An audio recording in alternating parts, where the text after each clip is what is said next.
Hello friends, welcome back to our channel. వ్యవసాయం అంటేనే lottery. లాటరీలో అయినా ఒక్కోసారి పెద్ద మొత్తంలో డబ్బు ఉంటుంది, కానీ వ్యవసాయంలో మాత్రం నష్టాలు వెంటాడుతూ ఉంటాయి.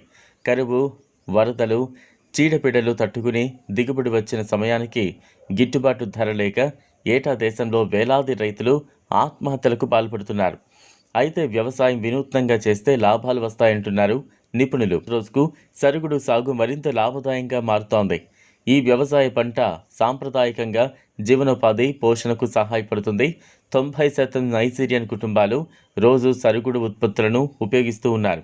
క్యాట్ఫిష్, నైజీరియాలో అనేక రకాల చేపలు పెరుగుతాయి, కానీ చాలామంది క్యాట్ఫిష్ను ఎంచుకుంటారు ఎందుకంటే దాని మాంసం చాలా రుచిగా ఉంటుంది. చిన్న చేపల పెంపకంలో వీటిని సులభంగా సాగు చేయొచ్చు. ఈ చేపలకు ఏడాది పొడవునా మంచి డిమాండ్ ఉంది. సేంద్రియ ఎరువుల ఉత్పత్తి ఇది చాలా తక్కువ పెట్టుబడితో ప్రారంభించవచ్చు. తయారీపై పూర్తి అవగాహన ఉంటే చాలు, మీరు ఈ వ్యాపారాన్ని సులభంగా మొదలుపెట్టచ్చు. వర్మీ కంపోస్ట్ అనేది పోషకాలు పుష్కలంగా కలిగిన సేంద్రియ ఎరువు. మార్కెట్లో అన్ని వేళలా దీనికి డిమాండ్ ఉంటుంది. కోళ్ల పెంపకం నేడు ప్రపంచంలో అత్యంత వేగంగా అభివృద్ధి చెందుతున్న లాభదాయకమైన వ్యవసాయంలో కోళ్ల పెంపకం ఒకటి. పెరటి నుంచి పరిశ్రమ స్థాయికి ఎదిగింది. అనుభవం ఉంటే చాలు, తక్కువ పెట్టుబడితోనే కోళ్ల పెంపకం ప్రారంభించవచ్చు.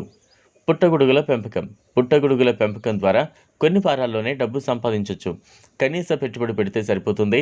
పుట్టగొడుగుల పెంపకం గురించి శిక్షణ తీసుకుంటే నష్టాల భయమే ఉండదు. ఇంట్లోనే పెంపకం ప్రారంభించవచ్చు. పందుల పెంపకం నైజీరియాలో పందుల పెంపకం చాలా ఫేమస్. పంది ఒక కాన్పులో 10 నుంచి 14 పంది పిల్లలను ఇస్తుంది.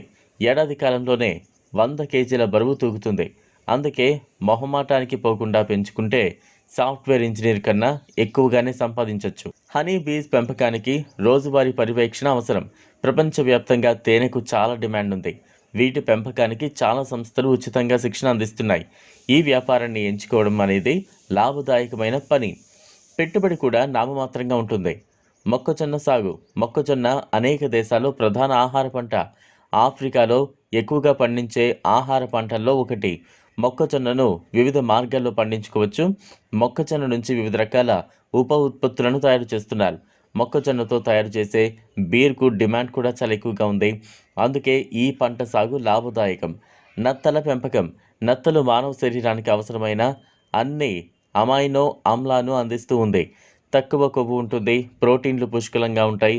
అందుకే నత్తలకు యమ డిమాండ్ ఉంది. వరి సాగు ప్రపంచంలో 300 కోట్ల మందికి వరి పంట ప్రధాన ఆహార పంటగా ఉంది. అందుకే ధాన్యానికి మార్కెట్ సమస్య లేదు. సన్న బియ్యానికి యమ డిమాండ్ ఉంది. అనేక దేశాల్లో ఈ పంట పండుతోంది. భారత్ వరి సాగులో ప్రపంచంలోనే 2వ స్థానంలో ఉంది. ఈ వీడియో మీకు నచ్చినట్లయితే లైక్ చేయండి, షేర్ చేయండి, ఛానల్ను సబ్స్క్రైబ్ చేసుకోండి. థ్యాంక్స్.